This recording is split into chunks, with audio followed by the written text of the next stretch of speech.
where the team is, how the team's been struggling, how the team's been playing, right? Like struggling, but still being successful, right? I think Baki just dropped that gem in here, and I saw that this morning. Bears, leading the league in scoring over the last month.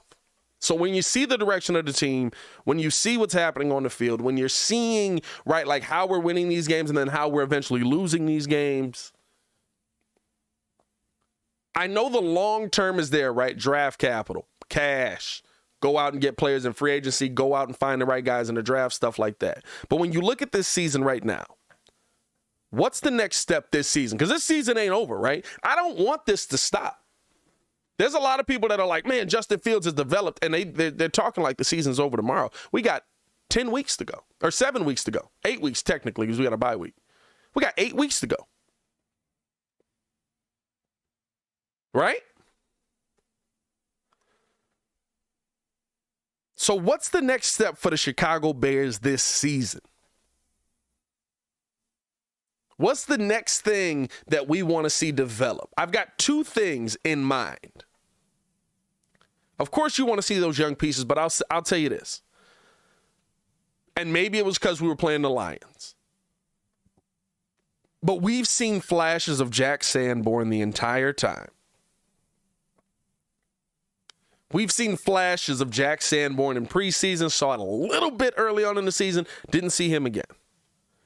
Is there something that can be developed there? And it's not just Jack Sanborn, right? But is there something that can be developed defensively with a young core? Did you guys see on the field when they showed the like the names of the players and stuff like that, and they're breaking down kind of like where they went to college, stuff like that, different things, and showing you the lineup, where they're positioned at, how many rookies are on that field. And the funny thing about it to me is, yeah, you can see how many rookies are on the field, but it doesn't talk about how many second-year players are on the field as well, right? Like you were talking about Dominique Robinson, Jack Sanborn, Jalen Johnson, Kyler Gordon, Jaquan Brisker, right? Like so many young players. Is there something that we can find that can be developed the rest of this season?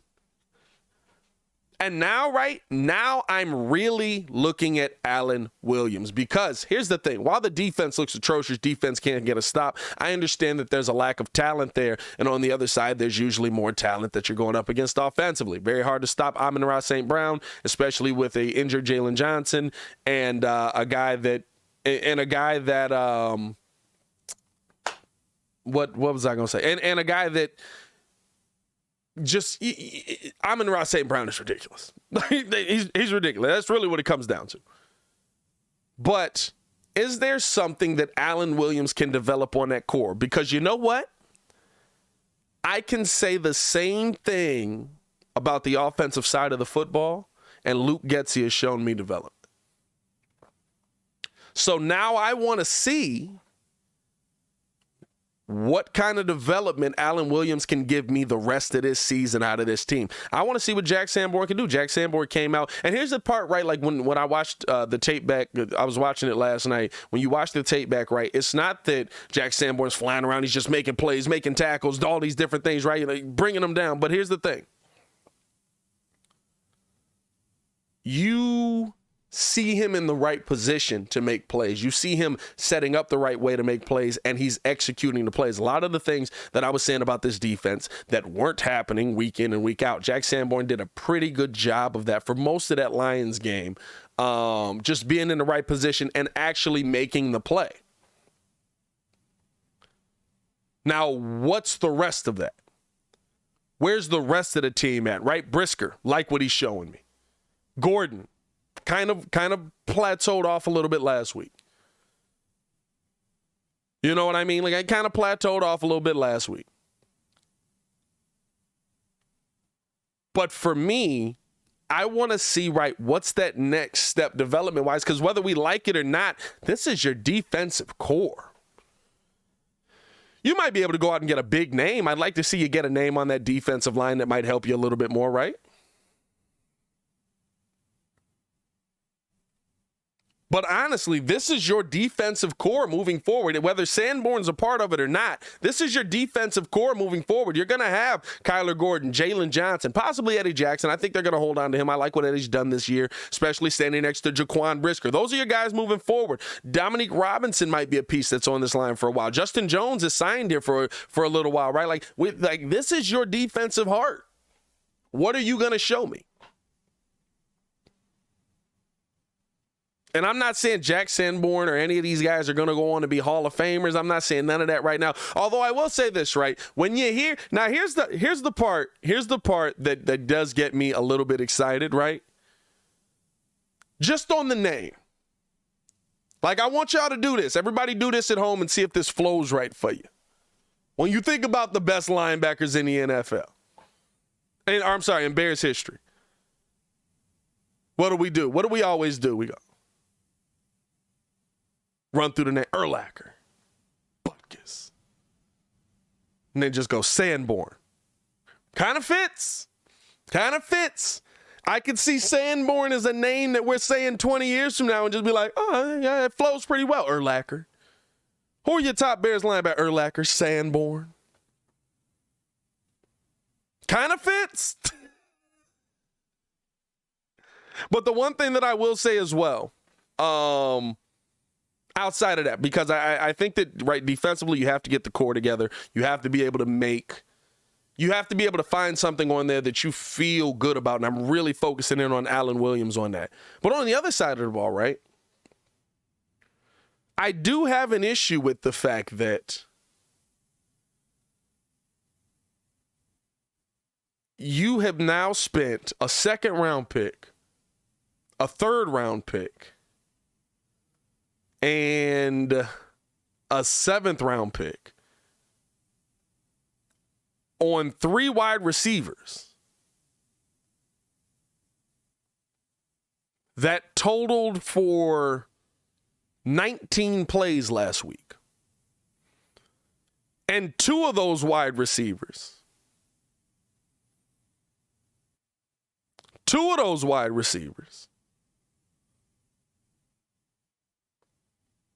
weren't a part of any of those 19 plays.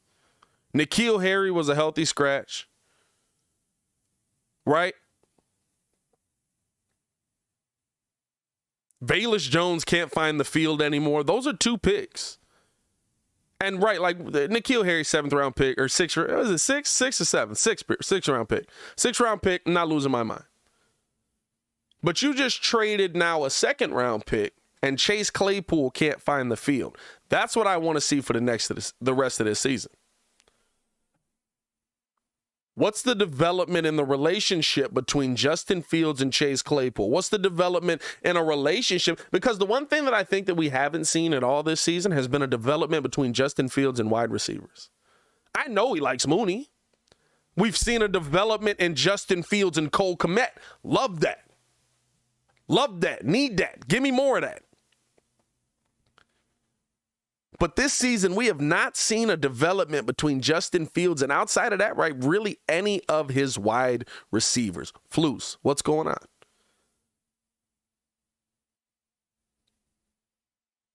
What's going on? You know what I mean? Like, you're talking about 3 players that were supposed to be names that Justin Fields was going to be able to go to when he had to get out of there real quick. We haven't seen any of it. N'Keal Harry's been targeted, 3 times? I think he's caught all 3 passes, 1 for a touchdown. I literally think N'Keal Harry has been targeted 3 times, and he's caught 3 passes. You saw Chase Claypool play more in his first game, where he had been here 3 days and had no idea what was going on with the offense. More than you saw him in the second game. And in the second game, they only went to him 1 time. So what's going on there, right? Like that. I'm not going full. What's his name? Windhorse on y'all. What's going on over there in Chicago practice? But like I'm looking at this and I feel like, right, we haven't seen a development between Justin and any wide receivers this season. I knew the relationship was there with Mooney. I knew that Justin would be able to find Mooney, but you knew you had to develop a rapport with somebody else this season, and the guys that it seems like he has developed a little bit of a rapport with, they just can't catch the ball. Pettis is EQ and most of their touches are end arounds, right? I love that he's built up this relationship with Cole Kmet, but you have to have, I think the thing for me is, right, if you're going to have a successful offense that includes Darnell Mooney, being heavily used, you have to have somebody to take that pressure off of Darnell Mooney. And I thought bringing Chase Claypool here would do that. I thought that, and listen, it's 2 weeks in, I'm not losing my mind. He's learning the offense. He's figuring it out. But like, it's tough for him to learn the offense if you just don't use him in the offense in week 2. And especially with Detroit's DBs out there, I feel like you missed an opportunity there to get the ball to him. Now, I love the development of him and Cole Kmet. I love that relationship growing, and maybe that's something they want to focus on. Maybe that's a long-term move. But I don't think you spend a second-round pick on Chase Claypool if you don't think Chase Claypool could possibly be a long-term move. Now, maybe coming into this week, right, we see a little bit more. Maybe coming into this week, we see more from Claypool. We see more, you see him involved in the offense a little more. It literally could just be that he's only been here a couple of weeks. But I think that you have to talk about, the one thing that I want to see throughout the rest of this season is, okay, who's the other wide receiver that Justin Fields is going to build this rapport with? There has to be another one. And when you spend a second-round pick on a guy like Claypool, that's who you think that's going to be. You don't spend a second-round pick on a guy if you think he's just going to be a cog in the offense or a decoy on most plays, right? And he was only out there for 31% of the snaps. You can't even be a decoy if you're not standing out there. At least Allen Robinson would stand out there.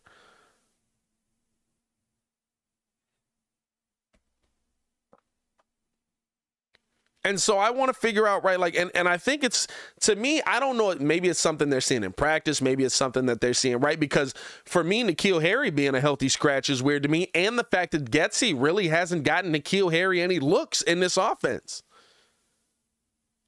I thought if you're spending a pick on a guy that you think is a flyer, and of course he comes in injured, you realize, right, there's going to take some time to work him back into the offense, but he's been back in this offense for 3 weeks now, and I think we've seen a total of 3 passes go his way. I think we've seen a total of 3 passes where he was actually the focus on the play, right? Like, why are we taking flyers on these guys and we're not trying to see what? It's a development season no matter what. It's a development season no matter what. I know you're trying to win and stuff like that, but why are we taking flyers on these guys if we're not going to utilize these guys on the field? Claypool, I understand and give him time for that. But remember, right, in preseason, it was, oh, man, Harry's here. He looks big. He's going up making catches. He's going up making these plays. And then, like, we haven't seen any of it. And maybe that's on Justin a little bit more, right? Maybe Justin is kind of looking and he's like, hey, listen,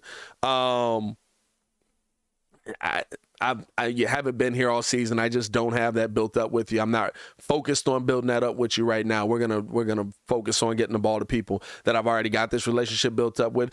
And I'll say this: that is a lot of being a quarterback in this league, right? Like, just having that relationship built up and having that trust built up, right? Like, that's a lot of being a quarterback. He has a trust of Mooney. He knows that if I throw this up to Mooney, Moonman's usually going to go up there and get it. He has a trust with now Cole Kmet, right?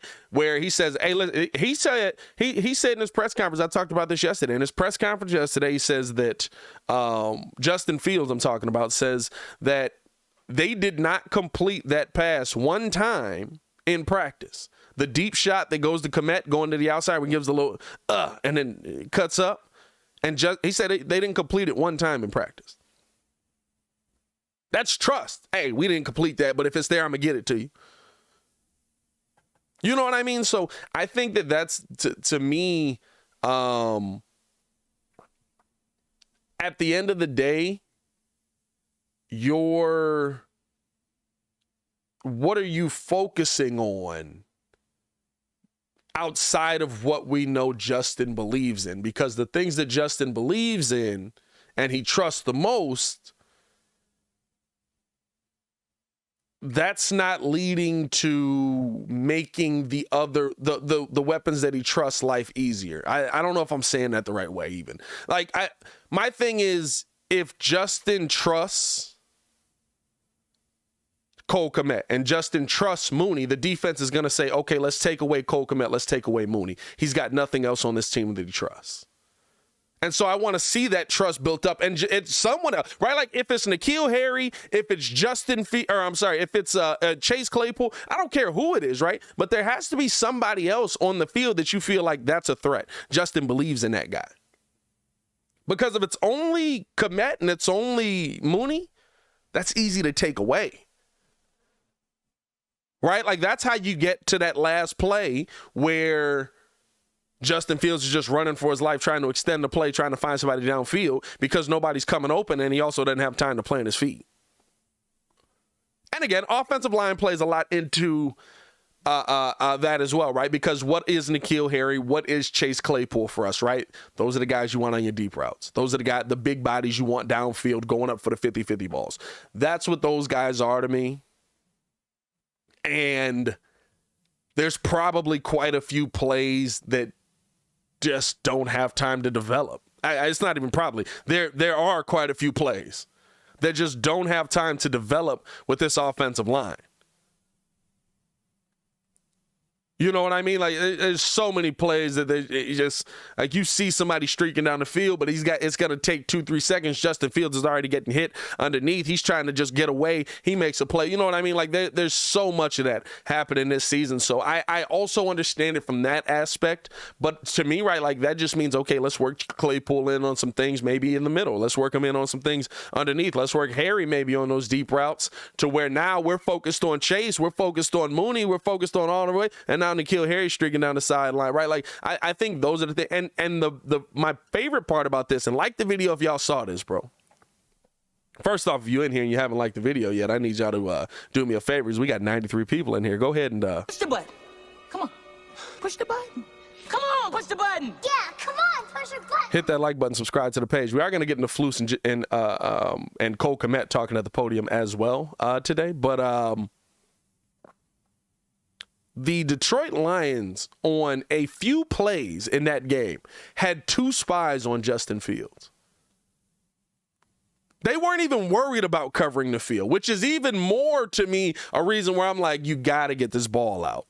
You got to be able to find some lanes here. They had a DB, and a linebacker on a couple of plays, just dedicated. Well, it was Okuda, and I don't remember the linebacker's name, but on a couple of plays, just dedicated to watching Justin Fields. And I was like, bro, they're really just not trying to cover the field. They're just only worried about Justin Fields.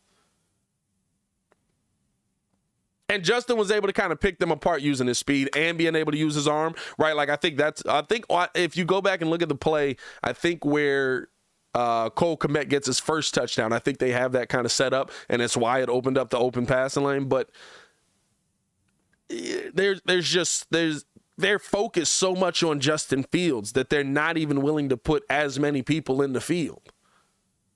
You got to find a way to build a relationship with some of these other guys, man. And I think those are right. Honestly, those are like the only 2 concerns that are the only 2 things that I really want to see the rest of this season play out. I want to see that development with the receiver room. I want to see that development on the defensive unit. Is there ever going to be anything out of those guys that are there? Because you spent a lot of high draft capital. Like, there needs to be, to me, some focal point. And I know, right, like, that's going to be a lot harder to do without a 3 technique coming up the middle. It just is. But right, like, is there a core here that we can build up that we can look forward to seeing week in and week out for the next 5-10 years? That's the question that I think surrounds this Bears team right now, man. Hey, appreciate you guys for tuning in and rocking with us, man. Hit that like button, subscribe to the page. We do talk Chicago sports daily on this channel. It's the only channel talking Chicago sports, how Chicago talks, and make sure that you get in tune with us, man. Want to listen